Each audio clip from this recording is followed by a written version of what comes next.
Right Vijay గారు ఖచ్చితంగా BRS ఏర్పాటు చేసినటువంటి బీఆర్ఎస్ ప్రభుత్వం ఏర్పాటు చేసినటువంటి 33 జిల్లాల్లో అవకతవకలు అయితే ఉన్నాయి. అవకతవకలు ఇన్ ద సెన్స్ ప్రధానంగా ఆల్రెడీ మీరు చెప్పింది, మన ప్యానలిస్టులు చెప్పింది కూడా విన్నారు. కేవలం ఒక సామాజిక వర్గానికి అనుకూలంగానో లేదంటే కొంతమంది విపక్ష నాయకుల్ని తక్కువ చేయడానికో చేసినటువంటి పరిస్థితి తప్పితే ఎక్కడ శాస్త్రీయత లేదంటున్నారు. ఏ రకంగా డిఫైన్ చేస్తారు? ఇది వాళ్ళ యొక్క అజ్ఞానానికి నిదర్శనం. ఎందుకంటే వాళ్ళిద్దరు ప్యానల్లో ఉన్నటువంటి మేధావులు వాళ్ళు ఇద్దరు ఉన్నారు కదా, సూడో మేధావులు వాళ్ళంతా కూడా వారు సూడో మేధావులు.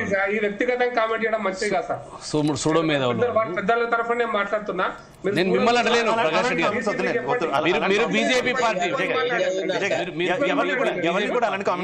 అంటే మన బీజేపీ పార్టీకి ప్రకాష్ అన్న మీ మేధావితనం ఎట్లా చెప్తే ఇప్పుడు చెప్తా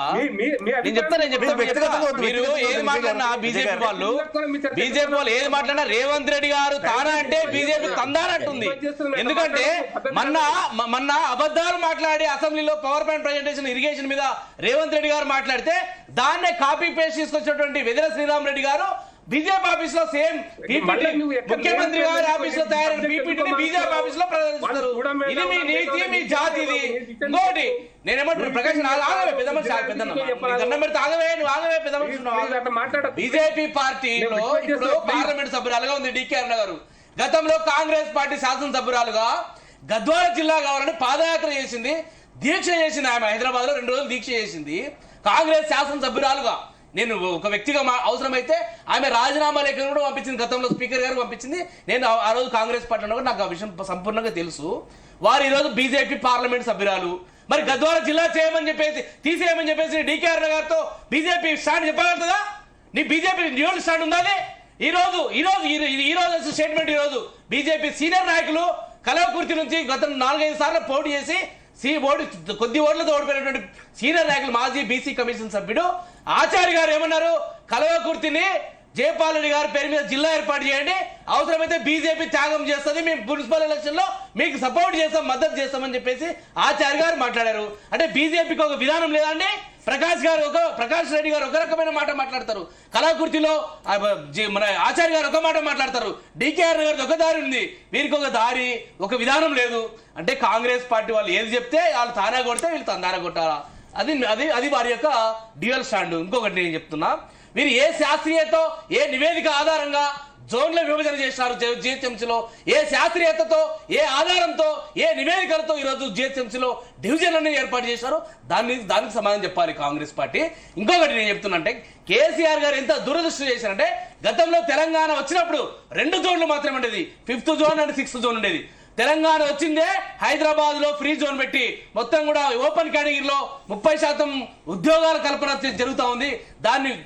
దాన్ని తీసేయాలంటే జోన్ల పునర్వ్యవస్థీకరణ జరగాలని జిల్లాలు పునర్విభజన జరగాలని చెప్పేసి కేసీఆర్ గారు తీసుకొచ్చి ఈరోజు 7 జోన్లు 2 మల్టీ జోన్లు తీసుకొచ్చి ఈరోజు 33 జిల్లాలతో అద్భుతంగా కేంద్ర హోంశాఖతో ఆమోదం పొంది, రాష్ట్రపతి ఉత్తర్వులతో పొంది 371D article D 371D clause 1-2 కింద ఈరోజు అధికారాలను ఉపయోగించి రాష్ట్రపతి ఉత్తర్వులతో ఈరోజు ఒక వ్యవస్థ ఏర్పడింది, తెలంగాణ ఎంప్లాయ్మెంట్ అని చెప్పేసి. Organisation of local cadre and regulation of direct recruitment order 2008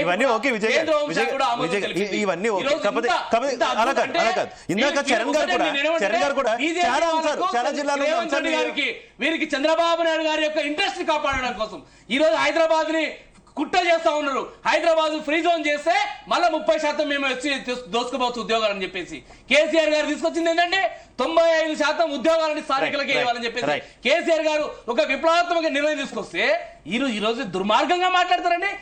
ఇప్పుడు నీళ్లలో దోపిడీ చేస్తా ఉంది బీజేపీ, తెలుగుదేశం పార్టీ, ఆంధ్రప్రదేశ్ తాకట్టు పెడతా ఉన్నారు.